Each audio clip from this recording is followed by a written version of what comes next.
Salut tout le monde, on se retrouve aujourd'hui pour parler de comics en VO avec la critique de plusieurs numéros de Deathstroke de sa série New 52 et je vais aujourd'hui vous critiquer les épisodes 4 et 5 ainsi que les épisodes 6 à 10, ces derniers formant l'arc God Killer. On va tout de suite commencer avec les numéros 4 et 5 que je vous montre tout de suite avec les couvertures. Le tout est dessiné et scénarisé par Tony S. Daniel et également la couverture est de Tony S. Daniel qui est épaulé pour l'ancrage et pour les couleurs de messieurs Florea et monsieur Moret. Donc voilà pour le staff qui travaille dessus. On va commencer avec l'épisode 4 et 5. Vous vous en doutez, dans le 4 et le 5, c'est pourquoi je les mets ensemble. C'est parce qu'ils vont montrer notre personnage de Deathstroke qui va se retrouver auprès d'Harley Quinn et de Batman, donc à Gotham. Dans l'épisode 4, nous avons tout d'abord une première partie qui est plus une partie calme de mise en place et ou de conclusion des épisodes précédents que je n'ai pas. Donc il y a pas mal de discussions. Les dessins sont bien, mais évidemment sur une scène comme ça de discussion assez simple, c'est pas là que Tony S. Daniel va pouvoir montrer tout son talent. C'est voilà, j'ai trouvé un peu ça long de cette première partie parce que ça fait quand même la moitié du numéro, voire même davantage, 70% je dirais du numéro. C'est de la discutaille, ça discutaille. On retrouve cependant à la fin de cette partie-là le père de Deathstroke qui est visiblement l'ennemi de cet arc et qui a l'air très puissant, très dangereux, avec une armure et des fidèles, dont Bronze Tiger, personnage connu de l'univers d'ici, et dont le but est de retrouver son petit-fils, qui n'est donc autre que le fils de Deathstroke. Deathstroke va donc, après avoir su que son fils était à Gotham, se diriger à la ville de Gotham, et là on rentre vraiment dans le sujet où les dessins deviennent beaucoup plus intéressants. On a tout d'abord les enfants de Deathstroke, donc son fils et sa fille, qui, on le voit à son look, est comme son père, un assassin très dangereux. La sœur va donc aider son frère qui est un peu dans la panade, dans la panade c'est vite dit puisque ce dernier a quand même des pouvoirs extrêmement puissants et dévastateurs, capables de tuer quelqu'un à distance. Donc bon, il n'est pas tant en danger que ça, on va dire. Et ensuite, nous avons le personnage de Deathstroke qui arrive donc à Gotham et qu'on retrouve directement en fait, il y a comme une ellipse, on le voit directement sur un train avec Harley Quinn en train de faire la débile, elle est sur le train en train d'imiter Superman en disant je vole, elle est allongée sur le train, et dans le train avant, donc elle a l'impression de voler. Ce qui a le don d'énerver notre cher Deathstroke qui lui aimerait bien qu'elle lui dise simplement où se trouve son fils, mais elle joue avec lui, elle lui parle de la Suicide Squad, dont il faisait partie et qu'il l'a trahi, enfin c'est ce qui se dit, donc elle le pousse un peu à bout, et finalement va accepter au final de le guider jusqu'à son fils. Sauf que Monsieur Deathstroke arrive dans un endroit où il y a des épées qui lui appartenaient et qu'il avait laissées dans le sorte de hangar, on va dire, d'entrepôt de la Suicide Squad. Et donc ces armes sont forcément sorties de cet entrepôt de quelqu'un qui avait accès, donc ici Harley Quinn. Et qu'est-ce qu'elle a fait, notre Harley Quinn? Eh bien, elle a décapité des gens et laissé les cadavres.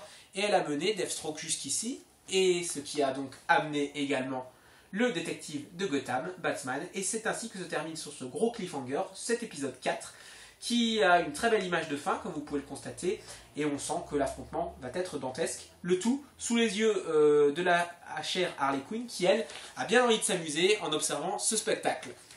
L'épisode 5 va donc se concentrer essentiellement sur cet affrontement entre Batman et Deathstroke, un épisode assez intéressant.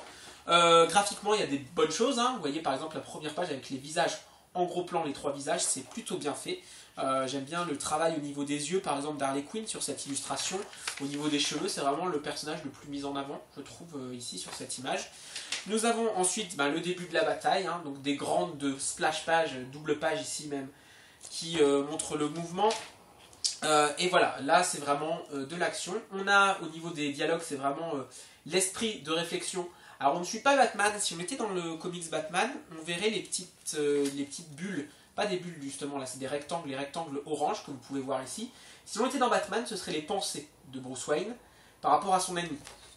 Ça se fait beaucoup, si je prends l'exemple le plus commun, c'est celui que je préfère, donc c'est la cour des hiboux, où on voit toute la réflexion de Bruce Wayne. Ici c'est pareil, sauf que c'est la réflexion du point de vue de Deathstroke, où il met en avant le fait que son adversaire est plus fort que lui, plus rapide que lui, il est plus en forme que lui, mais qu'en même temps il y a les faiblesses, si c'était un ennemi normal il serait mort, mais comme c'est Batman il ne fera pas le coup fatal et il va donc en profiter, etc. etc. Donc c'est vraiment un gros affrontement, assez prodigieux, c'est plutôt bien foutu et assez dantesque, franchement, il n'y a rien à redire, les dessins de Tony S. Daniel appuient ce mouvement là. Et puis donc là je vais avancer un petit peu, je vous montre quand même les pages. Donc voilà, hop, encore des grandes pages. Il y a beaucoup de grandes pages dans cet épisode-là. C'est vraiment bien fait. Après de l'explosion, hop, parce que Harley, comme elle s'ennuie au bout d'un moment, elle décide d'exploser la baraque. Et finalement, elle va faire copain-copain avec Deathstroke quand même, qui aurait bien aimé la tuer, on va pas se le cacher. Et ils vont partir sur un scooter à la poursuite des enfants. Et le chapitre se termine sur donc, les enfants, on revient sur les enfants de Deathstroke, qui vont avoir la visite de grand-papa, qui arrive avec ses sbires et qui n'a pas l'air gentil du tout dans ce qu'il fait. Donc la conclusion se fait visiblement dans l'épisode 6, que je n'ai pas. Donc voilà, comme ça vous ne dévoile pas toute l'intrigue si ça vous plaît. Donc c'est 4-5 pour le passage à Gotham entièrement, deuxième partie de l'épisode 4 et le chapitre entier de l'épisode 5 qui sont sur le passage de Gotham, de Deathstroke à Gotham plutôt. On a ensuite les épisodes donc 7 à 10, je vous disais, qui comptent donc ensemble l'arc God Killer. Donc si vous prenez ces 4 numéros, vous avez un arc entier de la série Deathstroke qui, comme son nom l'indique, voit Deathstroke devenir un tueur de dieux. D'où le nom God Killer. Il va pour ceci avoir accès à une épée créée par Héphaïstos, dieu grec, une épée assez puissante, on ne va pas se le cacher, qui a des pouvoirs assez impressionnants et qui peut prendre la forme voulue par son détenteur. Et évidemment, n'importe qui ne peut pas la maîtriser, elle semble avoir un lien, avoir été créée spécialement pour Deathstroke, qui est capable de la manier avec une grande aisance. On ouvre sur une première page où on ne voit pas de personnage, mais on voit du décor, des animaux, une île. C'est bien fait. Franchement, sans personnage, je trouve ça très joli, pourtant. Nous avons ensuite cette double page avec l'épée, etc. Ça reste assez mystérieux. Le chapitre ensuite nous montre, hop là, une grosse page. C'est vraiment bien fait également. Donc un numéro très intéressant qui ouvre les bases. On sait qui est le commanditaire de ce travail, puisque c'est un travail rémunéré évidemment. C'est un mercenaire, Deathstroke. On découvre donc qu'est-ce qu'il doit faire, qui lui a fourni cette arme, qu'est-ce que cette arme, une bonne mise en place rapide, simple et efficace. Avant, il a quand même une chose à faire, donc il retourne dans... Où exactement, je ne sais pas, un truc à lui, une sorte de cachette, où il va retrouver sa fille, qui... Donc ça a dû se passer dans l'épisode que je n'ai pas, l'épisode précédent le 6, où sa fille a rajeuni. Donc visiblement, elle a eu le même traitement que Deathstroke, parce que Deathstroke ici est jeune en fait. Il est jeune et il a retrouvé son œil, puisque normalement Deathstroke, il a perdu un œil dans une guerre du Vietnam ou je ne sais plus laquelle, et donc il n'a qu'un œil normalement, mais il est plus âgé, c'est quand même quelqu'un qui a un certain âge, et là il est devenu plus jeune, grâce à un produit, et donc sa fille a eu le même traitement, donc elle est plus jeune, elle s'est coupé les cheveux, etc. Lui aimerait bien refaire des liens avec sa famille, mais elle ne semble pas prête à ça. Et après ce petit intermède, on retourne dans la jungle, avec cette double page, plutôt bien faite. Donc là, il est, on croirait, Nathan Drake en train de rechercher des trésors Inca. Il va tout simplement aller à l'assaut de démons, qu'il va couper en rondelles comme si ce n'était rien du tout. Puis, une fois cela fait, il va tomber face, non pas au dieu qu'il devait affronter, un titan même pour être exact, mais à une statue. Une statue. Donc, il pense que c'est une blague. Bêtise à ne pas faire, au lieu de repartir gentiment, il va détruire la statue, qui était en fait la prison du titan qu'il devait vaincre. Et il va libérer donc une force démoniaque sur l'île de Themyscira. Parce que je ne l'ai pas encore dit, ça se passe sur l'île de Themyscira, l'île des Amazones. Ce qui nous amène donc au cliffhanger final de cet épisode, puisqu'on est sur l'île des Amazones, qui va arriver à la fin de l'épisode, Wonder Woman, avec une très belle page, ici. Et Wonder Woman, elle n'est pas contente du tout, elle lui dit que c'est un idiot et qu'il a fait une grosse erreur, qu'il a libéré une force destructrice qui va détruire toute son île et toutes ses sœurs. Voilà comment se termine cet épisode 7, qui est plutôt bon. Une bonne mise en place, c'est un chapitre que j'ai vraiment bien apprécié, mais c'est rien par rapport à l'épisode 8, qui est pour moi le meilleur de cet arc, le plus réussi esthétiquement. Voilà, dans le fond, il faut faire simple, c'est un gros combat, donc voilà, il n'y a pas de fond, c'est un numéro purement graphique. La couverture déjà, la couverture est magnifique, mais on va ouvrir donc God of War Against God Killer, donc dieu de la guerre, puisque ici c'est Wonder Woman, déesse de la guerre, hein, depuis peu elle est devenue déesse de la guerre, contre le tueur de dieu. Donc déjà ça en envoie d'entendre ce titre là, et voilà, bon, dès les premières pages c'est super, c'est super. Le trait Wonder Woman par Tony S. Daniel, c'est je pense la Wonder Woman la plus magnifique que j'ai jamais vue. Et c'est pas juste un coup de chance, puisqu'il l'avait déjà fait sur des épisodes de Justice League, des New 52, juste après Jim Lee.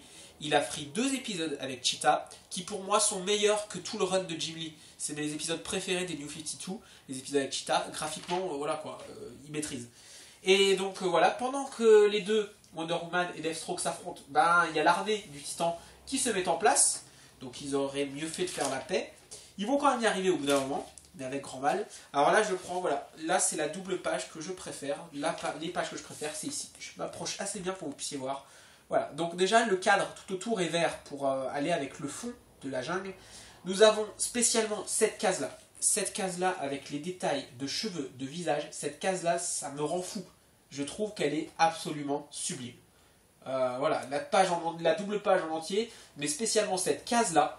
Cette case-là, elle est d'une beauté, c'est complètement dingue. C'est ahurissant. Les détails dans les cheveux, les effets d'ancrage, tout. Voilà, il n'y a rien à redire, c'est magnifique. Et puis ça s'enchaîne un peu dans le même style, hein, tout du long, le combat continue. Là pareil, on a quelque chose de bien joli. Là, gros plan sur le visage de Wonder Woman, super également. Vraiment, voilà quoi. Tony S. Daniel, c'est du lourd. C'est du lourd. Je me concentre évidemment sur les images parce que, je vous l'ai dit, c'est le combat. Là. Presque tout le chapitre, c'est le combat. Et vers la fin, on a des personnages qui interviennent. D'autres personnages qui interviennent pour mettre fin à cet affrontement inutile. Et afin que ces derniers fassent la paix. Ils vont du coup réussir à le faire. Mais trop tard puisque l'ennemi vient d'arriver. Voilà la tête du dieu qu'il faut vaincre. Le dieu qui s'appelle Lapétus, si je ne me trompe pas. Ça va être dit. Lapétus, Lapétus, hein, je sais pas comment ça se prononce. Hein, Donc voilà la tête du grand vilain. Et c'est vrai qu'il n'a pas une tête de gentil ce monsieur. Donc ça c'est l'épisode 8. Et après l'épisode 9, alors quand moi j'ai lu l'épisode 8, je me suis dit comment est-ce qu'on peut en arriver, parce qu'il fait la paix avec Wonder Woman, en tout cas pour l'instant, et ils vont combattre un dieu ensemble. Et je vois sur la couverture de l'épisode suivant, Deathstroke en train de combattre Superman. Alors déjà d'une, pourquoi Superman? Bon ça j'ai une petite idée, puisqu'il y a quand même une série Superman Wonder Woman, c'est un couple. Hein. Mais pourquoi il s'en prend à Deathstroke? Puisque Deathstroke est dans le camp de Wonder Woman pour affronter le dieu. Bah c'est tout simple, parce que Superman va très vite arriver. Donc double page pour ouvrir avec les combats. Donc on voit bien que là ils sont en train de combattre l'armée du dieu, hein, qui doivent affronter. Et puis il est assez fort, il est assez puissant. Ce qui fait que Wonder Woman va être vite mise KO par ce dernier. J'essaye de vous trouver la page. Tac, tac, tac, voilà. Donc ici, donc là elle est en plein affrontement, elle va tomber KO. Deathstroke lui veut tout simplement, il voit qu'elle est en difficulté et qu'il faut absolument l'aider. Donc lui se précipite gentiment pour l'aider.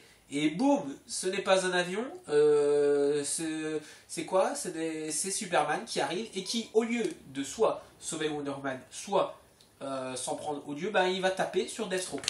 Là j'ai envie de dire, Superman t'es un gros idiot quand même. Bon, il y a le côté couple, hein, parce qu'il y a quand même Stay away from her, donc éloigne-toi d'elle, reste éloigné d'elle. Il n'a pas l'air content, il a les yeux rouges, monsieur n'est pas là pour rigoler. Donc voilà, sauf qu'il n'est pas là pour rigoler, mais il n'est pas là aussi pour écouter ce qu'on lui dit. Ce qui fait que, bah voilà, ça se combat. Il y a une grosse baston qui s'éclate entre ces deux personnages. Ce qui est bien dommage parce que du coup, leur ennemi en profite pour aller dans un volcan de l'île, histoire de trouver une arme et d'avoir encore plus de puissance.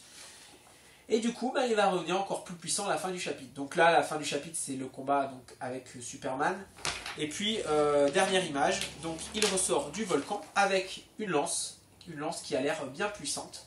Et ils vont devoir affronter, donc là ça va devenir un 3 contre 1 avec Superman, Wonder Woman et Deathstroke contre le même ennemi dans le numéro final qui est l'épisode 10. Voilà la couverture, plutôt bien réussie également. Et donc, ils vont se partager le boulot. Donc il y a pas mal de morts, hein, déjà, les Amazones, là il y a eu de grosses pertes. Et donc on va répartir ça en 3.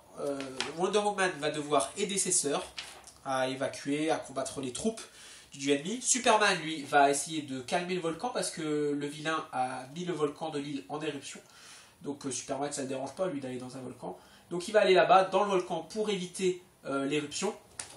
Et qui c'est qui va devoir combattre le grand vilain? Eh ben, c'est notre héros de la série Deathstroke. Cet épisode est particulier puisqu'il n'est pas dessiné par Tony S. Daniel, mais pas par Tyler Kirkham. Donc on change un peu de style, c'est rafraîchissant. Voilà, j'aime beaucoup Tony S. Daniel, j'adore. Vous avez pu le voir par rapport à tous mes commentaires. Mais c'est bien de changer, des fois. Et donc là, d'avoir du Tyler Kirkham, bah, c'est sympa aussi. Parce que Tyler Kirkham, il est bon aussi. Donc voilà, je vous montre les images. Tyler Kirkham, il fait du bon boulot là-dessus. Il n'y a rien à redire. Chapitre de conclusion. Donc il va mettre en avant le combat final entre les deux. Et voilà. Vous vous doutez bien qu'ils vont réussir à vaincre le vilain. Mais à la fin, il va se passer quelque chose. Il va devoir payer un tribut. C'est-à-dire que Deathstroke a quand même tué un dieu. Et on n'a pas le droit de tuer un dieu comme ça. Ça ne se passe pas sans conséquence. Donc il va devoir payer un tribut. Devoir payer. Et soit c'est lui qui le fait, soit ce sera ses enfants qui le paieront. Évidemment, puisqu'il a essayé de se rabibocher avec ses enfants et qu'il les a protégés juste avant dans l'arc précédent, il ne va pas sacrifier ses enfants, donc il va devoir sacrifier autre chose, ce qui va finalement revenir sur un statu quo, et c'est un peu dommage dans le sens où c'est bien, mais en fait on revient à un truc de base. Moi je pense que je peux vous le dire, en fait on s'en fiche un peu, c'est pas un gros truc. En fait il va sacrifier son œil, c'est-à-dire qu'il va redevenir à nouveau comme avant, il n'aura qu'un œil. Mais c'était le cas avant, en fait, avant qu'il prenne son sérum pour redevenir plus jeune, il avait déjà qu'un œil. Donc en fait, c'est pas une grande. Voilà. Il n'y a pas de gros risques qui sont pris là. C'est juste, on revient à ce qui s'est passé, à sa situation physique d'avant. C'est juste que là, il est encore jeune pour l'instant. Il n'est pas redevenu âgé, mais voilà. Donc voilà pour ces numéros, ces différents numéros de Deathstroke. Pour résumer, une très bonne lecture, franchement.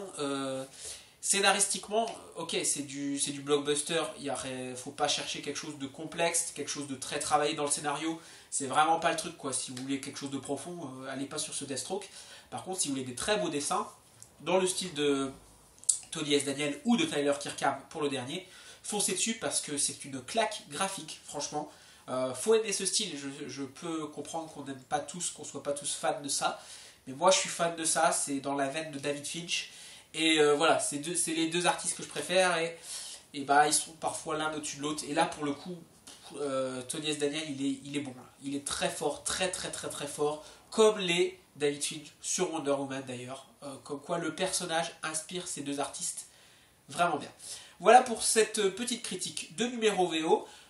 Comme ça, si ça sort en VF, je sais pas, pourquoi pas, ça pourrait très bien sortir en VF chez Urban, bah vous aurez eu un aperçu puisque c'est le numéro 4, 5, 7 à 10. Donc c'est très bien ce qu'on pourra voir dans le premier, deuxième moitié du premier et dans un deuxième volume chez Urban Comics. Voilà, c'était tout pour aujourd'hui. On se retrouve bientôt. Ciao!